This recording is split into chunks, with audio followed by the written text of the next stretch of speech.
ஹல்துமுல்லை பிரதேச செயலாளர் பிரிவிற்குட்பட்ட பூனாகலை கப்ரகலவில் கடந்த 2023ஆம் ஆண்டு மார்ச் மாதம் 19ஆம் திகதி ஏற்பட்ட மண் சரிவில் வீடுகளை இழந்த மக்களுக்கு புதிதாக கட்டப்பட்ட வீடுகளை கையளிக்கும் நிகழ்வு ஜனாதிபதி தலைமையில் இன்று காலை நடைபெற்றது. வீடுகளை கையளிப்பதற்காக வருகை தந்த ஜனாதிபதிக்கு இதன்போது உற்சாக வரவேற்பளிக்கப்பட்டது.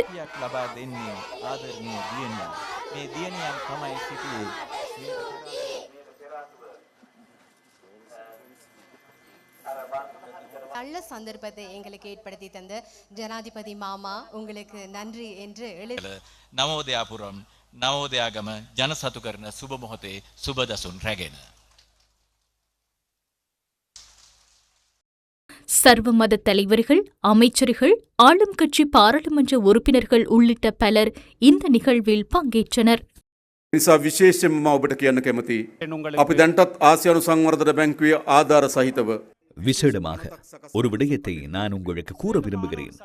தற்போது நாம் ஆசிய அபிவிருத்தி வங்கியின் நிதி உதவியுடன் விசேட சட்டமூலம் ஒன்றை தயாரிப்பதற்கு நடவடிக்கை எடுத்துள்ளோம். அதுவே மத்திய மலைநாட்டை பாதுகாக்கும் அதிகார சபை சட்டமூலம். கடந்த கால நிலைமைக்கு செல்வதற்கு எமக்கு பல வருடங்கள் செல்லும். எனினும் அழிவை தடுப்பதற்கு எடுக்க வேண்டிய முக்கியமான நடவடிக்கைகளை தற்போதே எடுக்க வேண்டும். அதுவே முதலாவது நடவடிக்கை. ஏற்படவுள்ள அழிவை தடுப்பதற்கான நடவடிக்கைகளை எடுக்க வேண்டும். அதற்கான பொறுப்பை திணைக்களங்களும் நிறுவனங்களும் ஏற்க வேண்டும். அனைத்து நிறுவனங்களையும் ஒன்றிணைக்கும் புதிய மத்திய மலைநாட்டை பாதுகாக்கும் அதிகார சபையை இந்த வருடத்தின் இறுதியிலோ அல்லது அடுத்த வருட ஆரம்பத்திலோ அந்த சட்டமூலத்தை பாராளுமன்றத்தில் சமர்ப்பித்து புதிய அதிகார சபையை ஸ்தாபிக்க உள்ளோம். அந்த அதிகார சபைக்கு அனைத்து அதிகாரங்களையும் பெற்றுக் கொடுக்க உள்ளோம். மக்களின் பிரச்சனைகளை தீர்த்தல், பல்லின தன்மையை பாதுகாத்தல், மண்ணின் போஷாக்கை பாதுகாத்தல், வனவள பாதுகாப்பு, வனஜீவராசிகளின் பாதுகாப்பு, நீர்ப்பாசன பாதுகாப்பு, விவசாய பாதுகாப்பு அனைத்தையும் ஒரே அதிகார சபையின் கீழ் கொண்டு வர வேண்டும். மத்திய மலைநாட்டை மீண்டும் கட்டியெழுப்ப வேண்டும். நாம் அனைவரும் பிறக்கும் போது செழிப்பான மலையகம் நமக்கு எஞ்சியிருந்தது. நாம் உயிரிழக்கும் போது நமது பிள்ளைகளுக்கு அழிவை சுமந்து நிற்கும் மலையகம் ஒன்றை பெற்றுக் கொடுக்க வேண்டுமா? எனவே நமது பிள்ளைகளின் எதிர்காலத்துக்காக மத்திய மலைநாட்டை பாதுகாக்க வேண்டும். கட்டாயமாக அதனை செய்ய வேண்டும். அவ்வாறு செய்யவில்லை ஆயின் நமது நாடு பாரிய அழிவை சந்திக்கும். அதனை நன்றாக நினைவில் கொள்ளுங்கள். எனவே மத்திய மலைநாடு எமது இதயம். அதனை பாதுகாப்பதே எமது நாட்டுக்கான எதிர்காலம். அதற்காக தலையீடு செய்ய வேண்டும். நிறுவனங்களின் அதிகாரங்கள் அங்கும் இங்கும் மாற்றப்படும். யாரும் பதற்றமடைய வேண்டாம். கதிரைகள் அங்கும் இங்கும் மாற்றப்படும். யாரும் பதற்றமடைய வேண்டாம். தற்போதுள்ள பொறுப்புகள் மாற்றமடையும். யாரும் பதற்றமடைய வேண்டாம். தேசிய பொறுப்பாக கருதி கட்டாயமாக நாம் இதனை செய்ய வேண்டும். இதனூடாக மலேக மக்களின் அடிப்படை வசதிகளை பாதுகாக்க முடியும். அதற்காக இந்திய அரசாங்கம் நமக்கு பாரிய பங்களிப்பை வழங்குகிறது. அவர்களுக்கு இந்த சந்தர்ப்பத்தில் நன்றி தெரிவிக்கிறேன். 2 தசாப்தங்கள் கடந்துள்ள போதிலும் மலேக மக்களுக்கு காணி உரிமை வழங்கப்படவில்லை. உங்களுக்கு காணி இல்லை, வீடுகளும் இல்லை.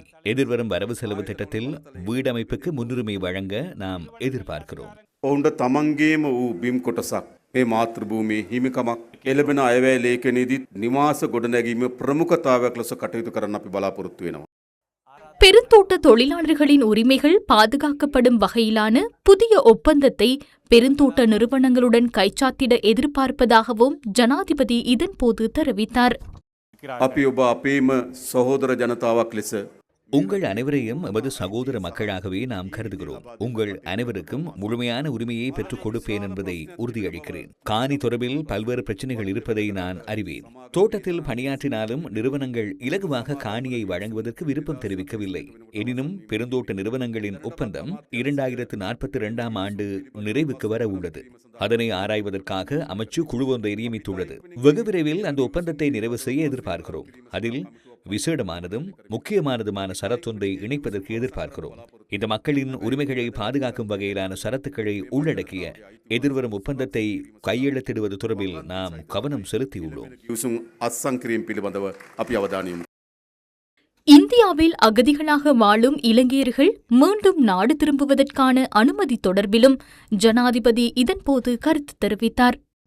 ඒකම යුද අවස්ථාවේදී ලංකාව අත්හැරලා ගියපු யுத்த காலத்தில் இலங்கையை கைவிட்டு சென்ற மக்களுக்கு மீண்டும் இலங்கைக்கு வருகை தருவதற்கு கடந்த காலங்களில் தடைகள் இருந்தன. கடந்த அமைச்சரவையில் அந்த அனைத்து தடைகளையும் நீக்குவதற்கு நடவடிக்கை எடுத்தோம். எமது குடிவரவு குடியகழ்வு திணைக்களம் அதற்கான அனைத்து நடவடிக்கைகளையும் எடுத்துள்ளது. அவர்களும் எமது நாட்டின் பிரஜைகள். எம்மிடம் மிகப்பெரிய எதிர்பார்ப்பு இருக்கிறது. இலங்கையில் பிறந்த அனைத்து மக்களுக்கும் சிறந்த வாழ்வை ஏற்படுத்தி கொடுப்பதே எமது எதிர்பார்ப்பு. எமது நாட்டை ரம்மியமான தேசமாக மாற்றியமைக்க வேண்டும். அதற்காக உங்களது ஆதரவையும் தலையீட்டையும் எதிர்பார்த்து எனது உரையை நிறைவு செய்கிறேன். நன்றி, வணக்கம். இதன்போது 10 பர்ச் காணியுடன் வீட்டு உறுதிப்பத்திரம் ஜனாதிபதி அனுரகுமார திசாநாயக்க உள்ளிட்ட அதிதிகளால் பயனாளர்களிடம் கையளிக்கப்பட்டது. மாரியப்பன் சுந்தரேசன் அவர்களை அன்போடு அழைக்கின்றோம். நாம் இப்பொழுது இருப்பது மலைகளின் மடியில் මගහැරුණු රමණීය නර්තනයක් ඉදිරිපත් කළ මේට වඩා வீடுகளை நிர்மாணித்த இராணுவத்தினருக்கு ஜனாதிபதி அனுரகுமார திசாநாயக்க நினைவு சின்னம் ஒன்றையும் வழங்கினார். இதேவேளை வீடுகளை பெற்ற பயனாளிகள் ஜனாதிபதிக்கு நினைவு பரிசொன்றையும் வழங்கினர். திட்டங்களை முன்னெடுத்துக் கொண்டிருக்கிறது. உங்களுடைய தேவைகளை நிறைவேற்றுகின்ற இந்த வெற்றி பயணத்தில் 2004 ඉඳන් හදපු නිවාස තාම තැන් තැන්වල මග තියෙනවා. 2004ஆம் ஆண்டு முதல் கட்டப்பட்ட வீடுகள் ஆங்காங்கே கைவிடப்பட்ட நிலையில் காணப்படுகின்றன. அந்த அனைத்து வீடுகளையும் படிப்படியாக நிறைவு செய்து வருகின்றோம்.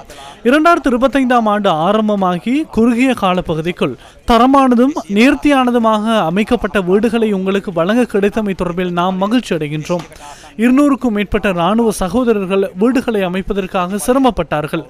வீடுகள் மிகவும் நேர்த்தியாக அமைக்கப்பட்டுள்ளதாக அனைவரும் தெரிவிக்கின்றனர். ஹட்டன் பிரகடனத்திலே சொல்லப்பட்ட விடயங்களை நாங்கள் ஒவ்வொன்றாக வேகமாக நாங்கள் சாதித்து செய்து காட்டி வருகிறோம். சம்பள உயர்வை நாங்கள் வழங்கினோம். இது ஆரம்பம் மாத்திரமே. இனி இந்த பயணம் தொடர்ச்சியாக செல்லும். மலையகத்தில் இருக்கின்ற ஒவ்வொரு குடிமகனுக்கும் காணி உரிமையோடு சேர்ந்த வீடுகள் கட்டப்படும் என்பது தேசிய மக்கள் சக்தியின் மீது மக்கள் வைத்திருக்கிற நம்பிக்கை. அந்த நம்பிக்கையை நிச்சயம் நாங்கள் பாதுகாப்போம்.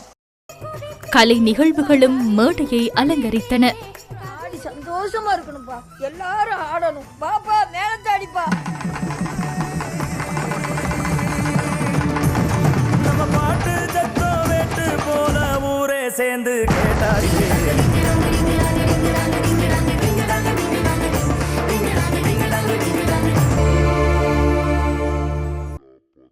நவோதயபுரம் வீட்டுத் திட்டத்தின் கீழ் 50 குடும்பங்களுக்கு தலா 10 பர்ச் காணியும் 550 சதுர அடி பரப்பளவை கொண்ட முழுமையான 50 வீடுகளும் நிர்மாணிக்கப்பட்டுள்ளன.